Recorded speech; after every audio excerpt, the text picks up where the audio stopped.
One nation, one election. This has been the BJP's promise in 2014 and 2019.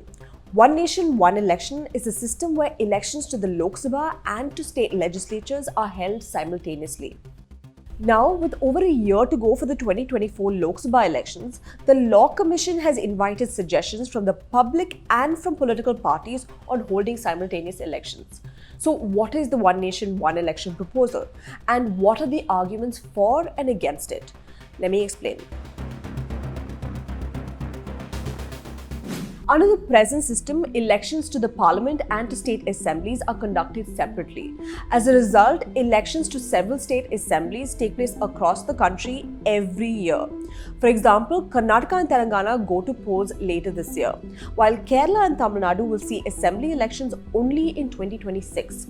The Lok Sabha elections, meanwhile, are scheduled to take place next year.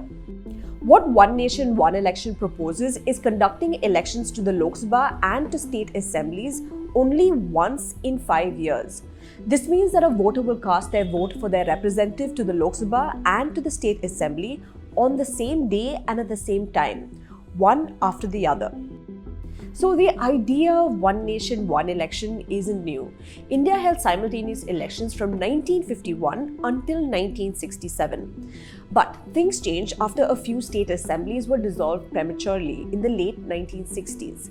Since then, elections to state legislatures and to parliament have been held at different times. Although the Election Commission had suggested simultaneous polls back in 1983, the idea has always been kept on the back burner. The Modi government has been pushing the proposal since it came to power in 2014. One nation, one election.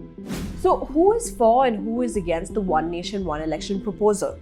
Well, besides the BJP, the AIDMK, the TRS, the Biju Janata Dal and the JDU have backed the proposal in the past. The Congress, the DMK, JDS, AAP, Trinamool Congress, the CPI and the CPIM have strongly opposed the idea. The TDP has called One Nation, One Election a good idea, but not practical. So what are the arguments for holding simultaneous elections?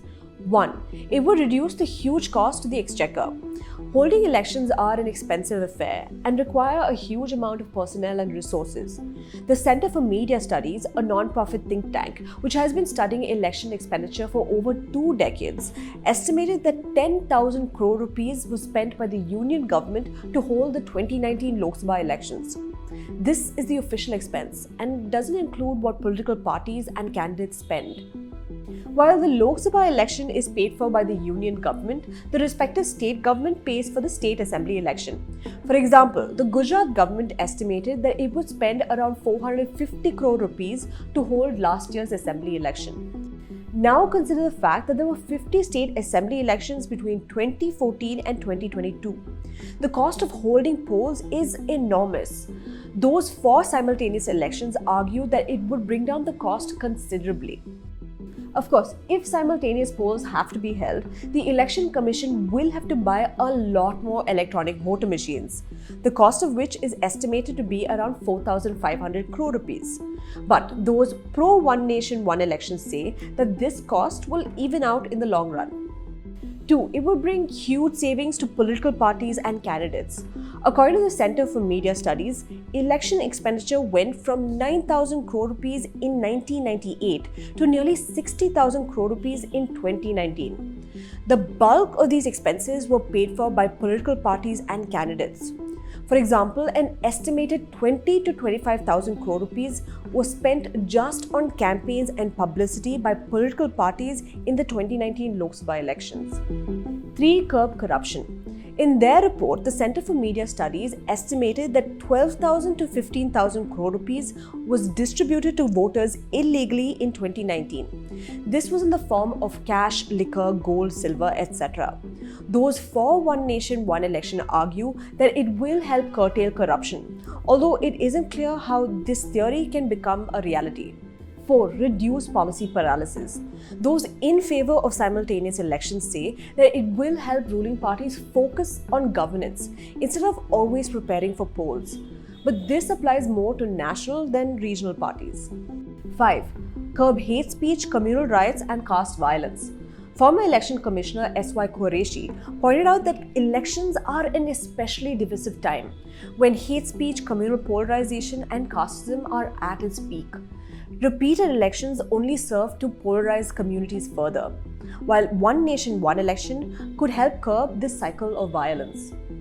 But not everybody agrees with these arguments, and not everyone is on board with simultaneous elections. Here's why. 1. One nation, one election goes against the spirit of federalism. Voters tend to vote differently when it comes to state elections and national elections. And this is because voters differentiate between state issues and national issues. Holding simultaneous elections would blur a voter's thinking.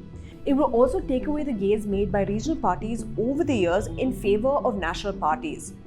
Imagine you are standing at a polling booth. You may prefer to vote for the same party in both elections. Many regional parties say that the BJP is pushing for simultaneous polls to blur the voters' thinking. 2. It's constitutionally not feasible. Experts say that if one nation, one election is to become a reality, then several amendments to the constitution will have to be made. This will alter the basic principles that the constitution upholds. For example, if a government loses majority in the Lok Sabha, like the Vajpayee government did in 1999, will elections to all state assemblies have to be held once again? Those like Prakash Karat say that simultaneous elections have dangerous implications for democracy. For example, the proposal recommends president's rule, that is, governor's rule in states where the legislatures have dissolved prematurely. This would make the governor the head of the executive for the remainder of the term. Many have also questioned what happens if there is a hung assembly or if a representative dies 1 year after an election. 3. Curtail the legislature's powers. Suhas Palshikar, the chief editor of Studies in Indian Politics, pointed out that simultaneous elections curtail the legislature's powers to unseat a government. The proposal recommends that a no-confidence motion be moved only if an opposition party has the numbers to form a new government. This weakens the very purpose of a no-confidence motion, for the sake of stability and a fixed tenure. 4. Separate elections do not lead to policy paralysis. Those against simultaneous elections say that the argument about policy paralysis on account of the model code of conduct being in place are both untrue and overstated. Ruling parties cannot announce only new schemes or programs, but existing ones aren't affected by the model code of conduct.